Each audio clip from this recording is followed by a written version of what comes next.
بسم اللہ الرحمن الرحیم۔ السلام علیکم۔ مورل آفیشیل کے چینل کو سبسکرائب کریں اور بیل کے آئیکن کو دبا دیجیے۔ آج ہم آپ کو ایک سبق آموز کہانی سنائیں گے اور کچھ اقوال زرعی شیئر کریں گے۔ تو چلیں آئے ناظرین شروع کرتے ہیں۔ ایک بادشاہ محل کی چھت پر ٹہلنے چلا گیا۔ ٹہلتے ٹہلتے اس کی نظر محل کے نزدیک ایک گھر کی چھت پر پڑی، جس پر ایک بہت خوبصورت لڑکی کپڑے سکھا رہی تھی۔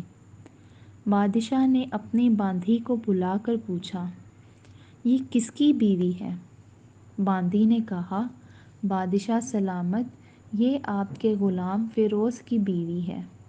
بادشاہ نیچے اترا۔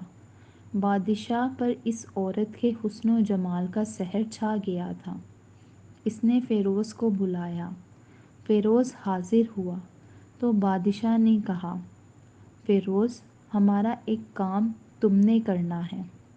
ہمارا یہ خط فلاں ملک کے بادشاہ کو دے کر آؤ اور اس کا خط کا جواب بھی ان سے لے کر آنا۔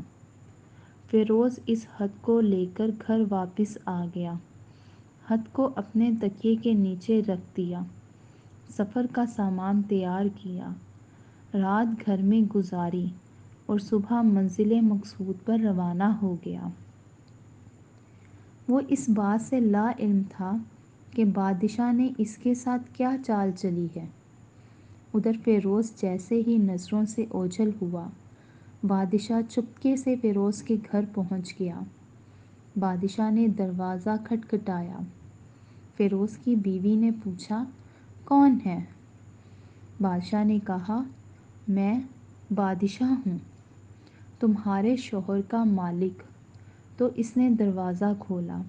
بادشاہ اندر آ کر بیٹھ گیا۔ فیروز کی بیوی نے حیران ہو کر کہا، آج بادشاہ سلامت یہاں ہمارے غریب خانے میں؟ بادشاہ نے کہا، میں یہاں مہمان بن کر آیا ہوں۔ فیروز کی بیوی نے بادشاہ کا مطلب سمجھ کر کہا، میں اللہ کی پناہ چاہتی ہوں، آپ کے اس طرح ہمارے گھر آنے سے مجھے کوئی خیر نظر نہیں آ رہی ہے۔ بادشاہ نے غصے میں کہا، اے لڑکی، کیا کہہ رہی ہو تم؟ شاید تم نے مجھے پہچانا نہیں ہے۔ میں بادشاہ ہوں، تمہارے شوہر کا مالک۔ فیروز کی بیوی نے کہا، بادشاہ سلامت، میں جانتی ہوں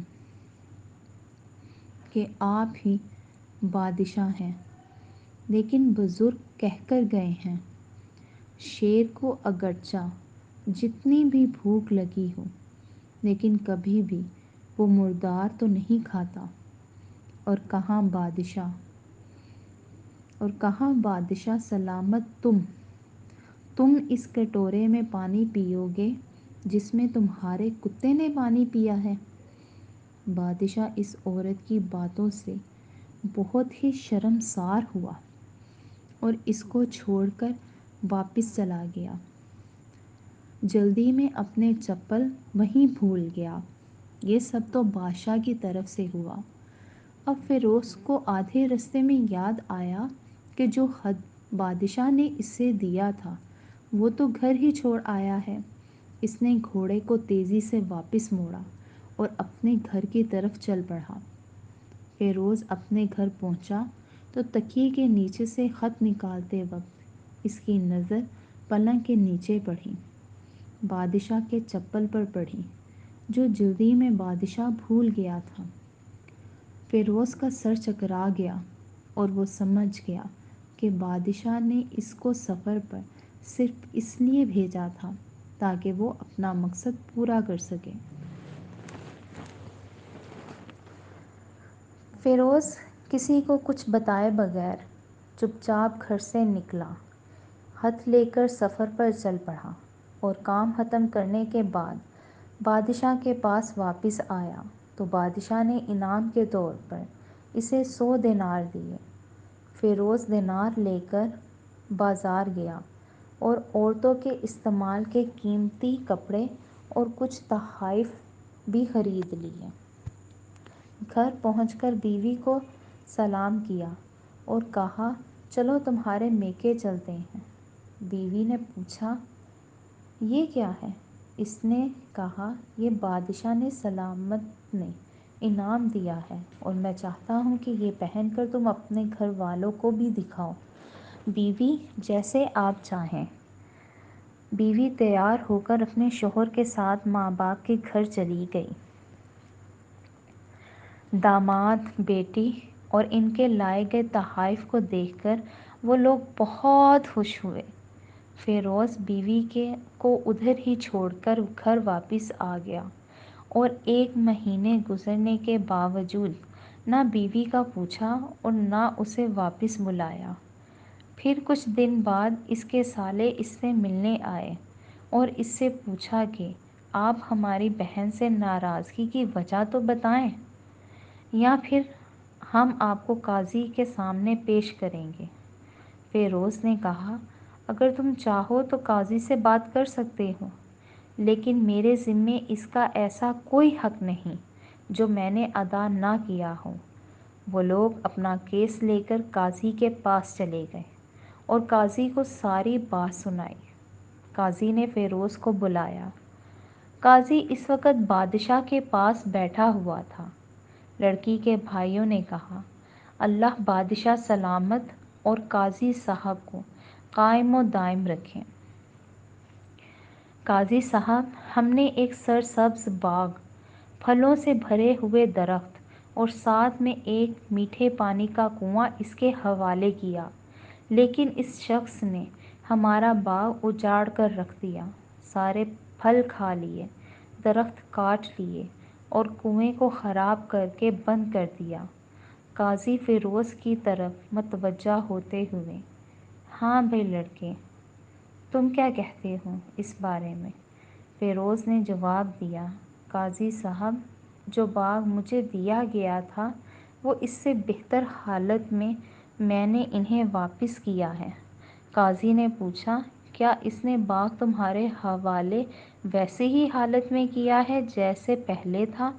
انہوں نے کہا ہاں، ویسی ہی حالت میں واپس کیا ہے، لیکن ہم اس سے باغ واپس کرنے کی وجہ پوچھنا چاہتے ہیں۔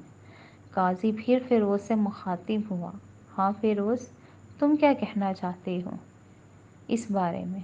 فیروز نے کہا قاضی صاحب، میں نے باغ کسی بغض یا نفرت کی وجہ سے نہیں چھوڑا، بلکہ اس لیے چھوڑا ہے کہ ایک دن میں اس باغ میں آیا تو اس میں نے شیر کے پنجوں کے نشان دیکھے، تو مجھے خوف ہوا کہ شیر مجھے کھا جائے گا، اس لیے شیر کے ڈر کی وجہ سے میں نے باغ میں جانا بند کر دیا۔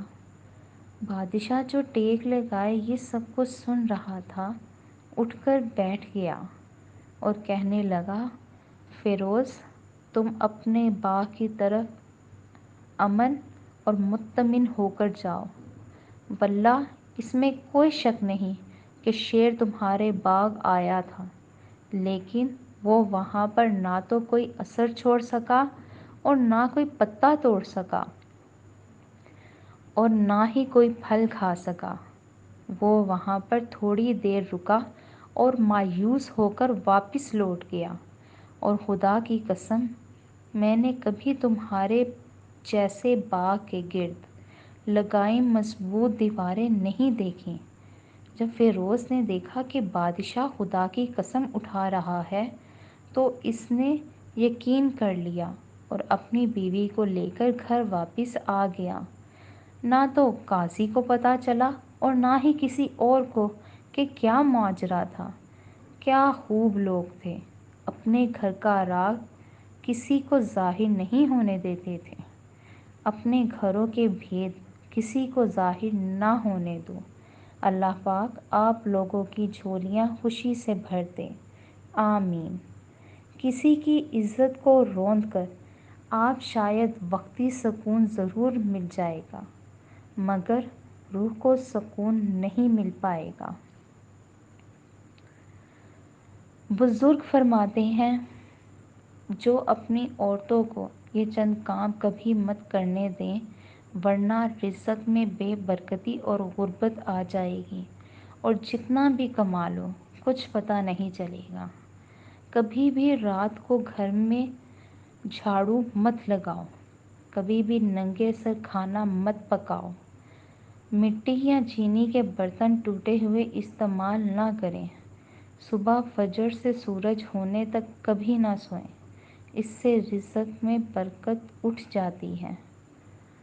رب کو وہ آنکھیں بہت محبوب ہوتی ہیں جو اس کی محبت میں روئی ہوں، جو اپنے کیے گناہوں پر شرمسار ہوں، جو کسی کا دل دکھا کر شرمندہ ہوں، جو برائی کو دیکھنا ناپسند کرتی ہوں۔ اللہ کو سچ میں ایسی نگاہیں محبوب ہوتی ہیں، ہزاروں نگاہوں میں محبوب ہوتی ہیں۔